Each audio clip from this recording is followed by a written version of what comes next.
All right. So what we're gonna do is look at um, reacceptance where initiative defends, but the auction stays within value. It doesn't rotate to relocate. Again, the difference here is no secondary inventory introduced. As you can see, so as entry comes in, price the 5 minute closes above its highest close. We can just remove that. All right, and you see that happening before secondary inventory introduced. So we exit right at the highs, right at those levels. So you could see here structure pre-game, pre-market was intact. We have a higher close, right? You can see that.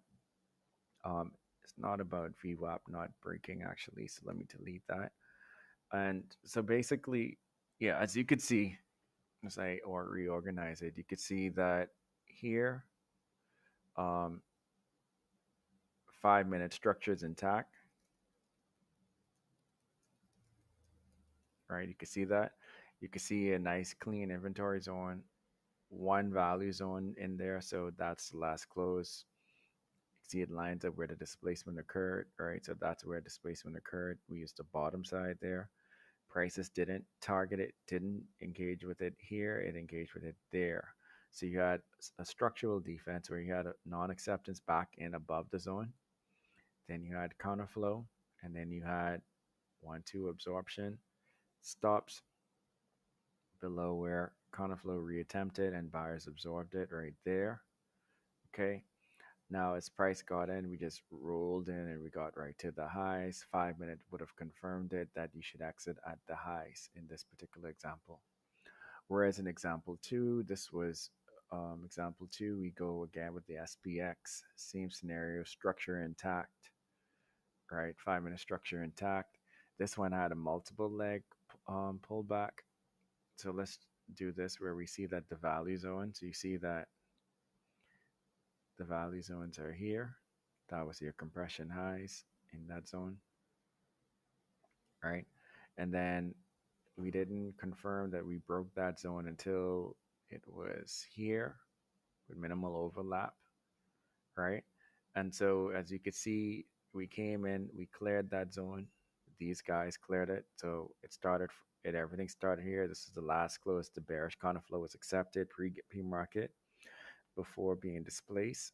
Prices beautifully returned there. Non-acceptance, bearish counterflow, probe, acceptance closed back above the zone, stops there.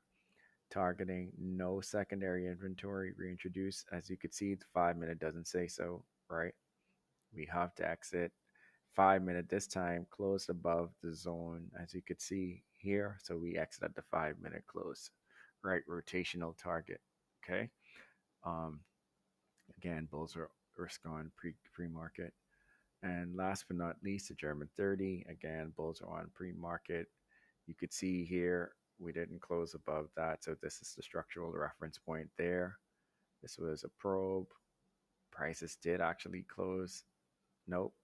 Even then, because remember now it's about where the 5 minute tells us, right, in reacceptance. So although this was an impulse, yes, I have to remove it because no displacement occurred there, right?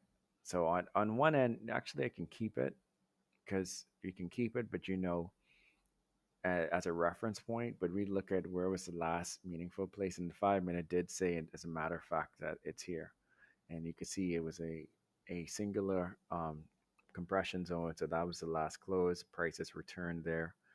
Non-acceptance, counter flow comes in, absorbs there, straight targets, 5 minute closes above the high. So it really comes down to that. So that's the rotation look. As you can see for a quick tutorial. Any questions? All right. Thank you.